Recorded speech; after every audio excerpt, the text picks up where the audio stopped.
It's been 4.5 years since Manchester United shelled out over £89 million to make Paul Pogba the most expensive footballer in the world at the time. It was a huge statement of intent from the club's board, who had good reason to believe Pogba was not just the past, but the future of the club too. Having left United in 2012, the French international had claimed 4 Serie A titles on the bounce with Juventus, reached a Champions League final, and even been named the 2013 Golden Boy. Now he was back in the north of England to spearhead United's return to winning ways. But that is where the fairy tale narrative ends. In the years since, Pogba has appeared 169 times for the Red Devils, scoring 34 goals. But for all the hype, only 2 pieces of silverware have followed, a single League Cup and Europa League trophy.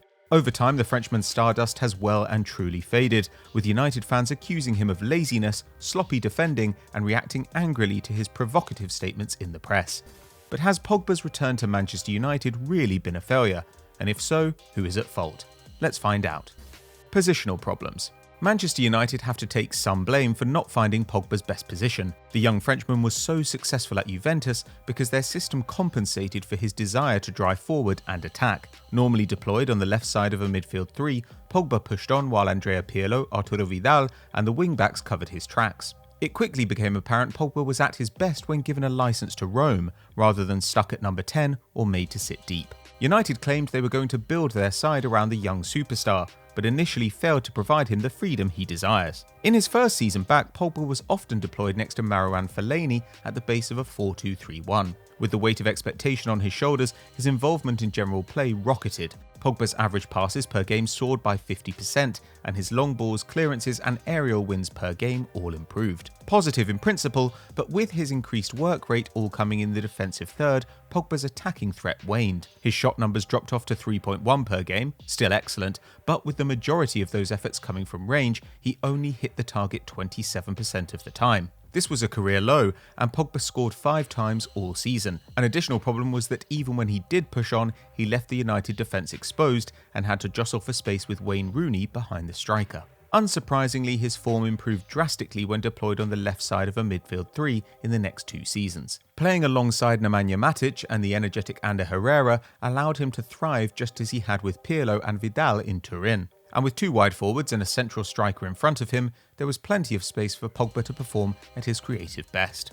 Operating higher up the pitch, his key passes and shots per game became far more clinical. By 2019, 39.6% of his efforts were on target, and attempts from range fell to 1 in 2. The result was that between 2017 and 2019, Pogba scored 19 times. The same benefit was felt in his passing game, as in this period he also registered 19 assists, while his expected goal chain per 90 peaked at 0.68. This meant his attacking influence had grown so big he was expected to be a part of over 2/3 of any goals United created, and his performances would land him a place in the 2018-19 PFA Team of the Year.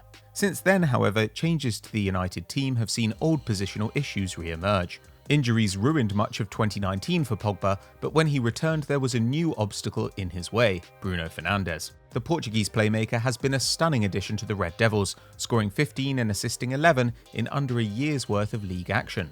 Pogba's problem is Fernandes operates in the areas where he wants to play, and the Frenchman is too defensively unreliable to play alongside him. This became obvious this season, as prior to appearing against West Ham at the weekend, he'd only featured for 90 minutes twice, each time giving away a penalty in a United defeat. France boss Didier Deschamps has suggested United are to blame for not understanding how to use Pogba, yet the World Cup winner deploys Pogba at the base of a 4-2-3-1 where he should technically be limited. However, in the national side he of course plays next to a world-class central defensive midfielder in N'Golo Kanté, which has never been the case at Old Trafford. Had the Red Devils properly addressed this issue, then Deschamps may have had a point. But the fact the 27-year-old has excelled for his country where he has fallen short for his club leads to the next big criticism of his Manchester career: whether his heart is really in the cause. Attitude issues. When Pogba's performances drop, pundits are quick to suggest the £90 million man lacks the desire to represent United.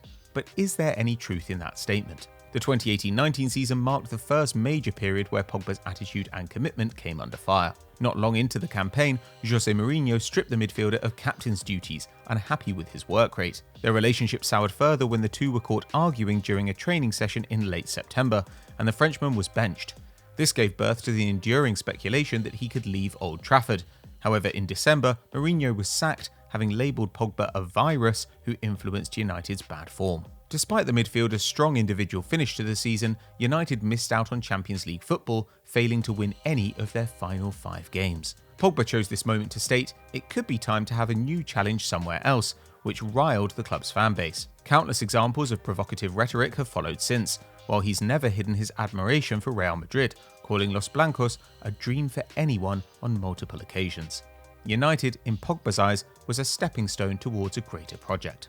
In an intriguing twist, this was reportedly a concern for the club long before he rejoined. According to The Athletic, former manager David Moyes was given the opportunity to re-sign the academy product as early as 2013, only a year after swapping Manchester for Turin. But Moyes questioned why Pogba wanted to move once more, having played for 2 of the world's biggest clubs in consecutive seasons.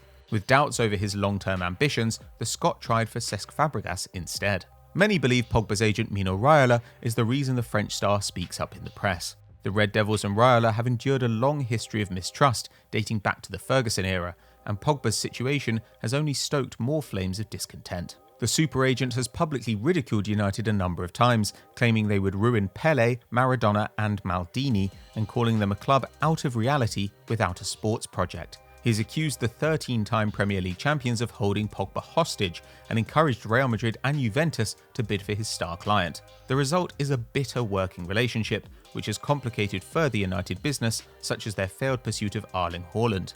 And his explosive interview with Tuttosport this week could push that unhappy union to breaking point. He announced Pogba was finished at United, unable to express himself and in need of a change of scene.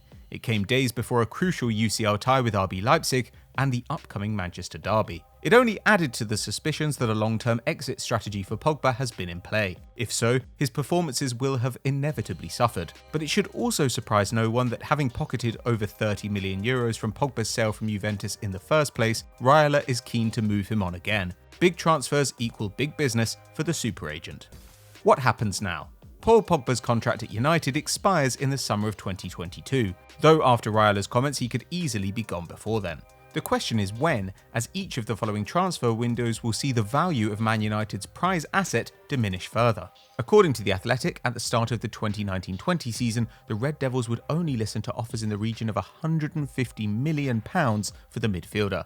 Real Madrid proposed a £27.4 million bid plus James Rodriguez, but that unsurprisingly was rejected. The price then fell to around £80 million last summer, but the coronavirus pandemic smashed any hope of a move. With his contract set to enter its final season, a compromise could emerge, however. According to the tabloids, an offer between £40 and £53 million could be enough to land Pogba in the summer window. Raiola clearly believes a move can be engineered as early as January, but if no one comes calling, then the possibility remains that Pogba could simply run down his deal. Only then will he have total freedom to pick the club of his choice. The signing of Donny van de Beek hinted at a long-term change in Man United's strategy. The £40 million Dutchman is a direct rival to Pogba, while the growth of Fred and Scott McTominay has made his place in the starting lineup as uncertain as ever. The squad is no longer one designed to orbit around Pogba's ability, but rather prepare for life without him entirely.